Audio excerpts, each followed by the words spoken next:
So in the last one, I was explaining how it's like to be perfect in this perfect frequency with God. Again, I'm not saying that I'm a perfect person. I don't know any of you who are perfect, okay? But we can understand from the Bible, when we look at the Bible, it makes sense. Jesus growing wisdom and stature, right? Eventually, he's becoming one total in heart and unity with God, and how it's like to be perfect and how we all must be like Jesus. Now, what's it like to deviate then from God's heart? Okay. Again, let's imagine this. We've already talked about, and I hope some of you experience this. Not everyone experiences this, sadly enough. But to feel in moments of someone's heart, okay, to feel in moments of someone's either pain or joy or anger, right? We're supposed to be in perfect unity with God's emotions. There's nothing sinful about having anger or sorrowfulness.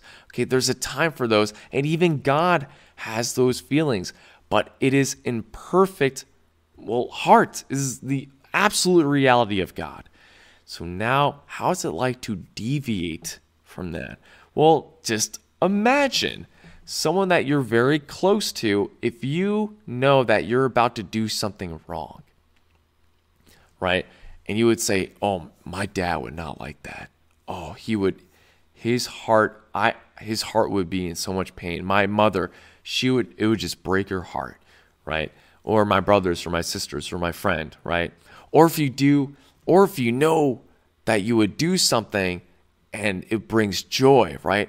I know this brings joy to my parents. I know this brings joy to my brothers and sisters, right? Right? And you could feel that. It's not this reluctant, oh, I know this makes my parents happy. No, I know this. Oh, I know they want me to say this. I know. No. Like, you feel joy as much as they do, right? I'm happy to do this for my parents, right? I'm happy to do this, okay?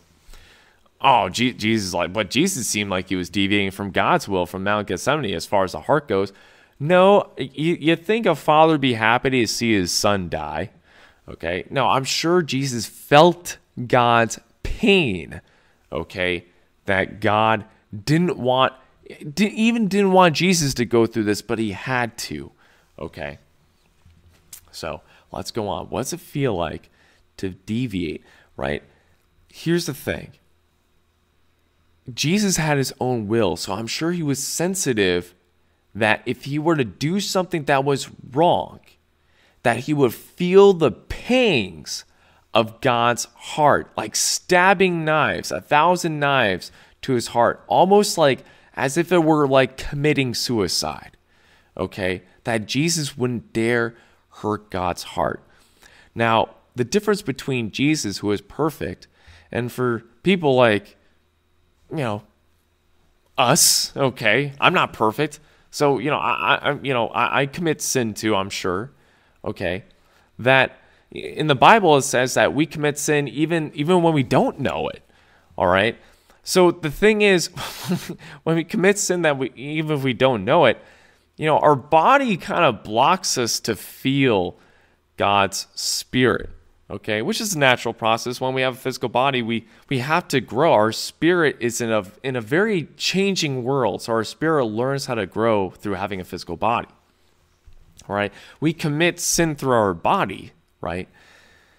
Or especially committing sin when our body is dominating our spirit, when our body is in control of our spirit and our mind, right?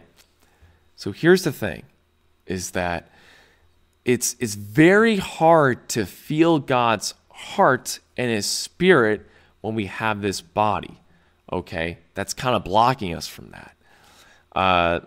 In the angelic realm, when Lucifer committed sin by deviating from God, I'm sure he felt it way more sensitively in his spirit deviating from God. For us, mere mortals, you could kind of say, we can't really feel that. People could be drinking and people could be committing fornication and not feel the pangs of God's heart. But over time, we get to experience the repercussions of those sinful actions, or that sinful lifestyle, right? We feel the repercussions, but we don't feel it at that moment. Just like when God said to Adam and Eve, if you eat from the tree of knowledge of good and evil, you're going to die on that day. Did they actually die? No, they didn't actually die, right? But what did die? Their spirit died. But they probably didn't pick that up as much as they should have, okay? So as a perfect person, if you were to have your will deviate from God's will, you would feel the pangs. You'd be so sensitive to feel the pangs as if it were committing suicide. That's how sensitive it is to be a perfect person. Okay? So I'm going to stop from here because I know there's so much to talk about. Now, the next thing I'm going to talk about is what it's like to experience God's perfection when you're not mature at that point. Okay? I'll talk to you in the next one. Peace out.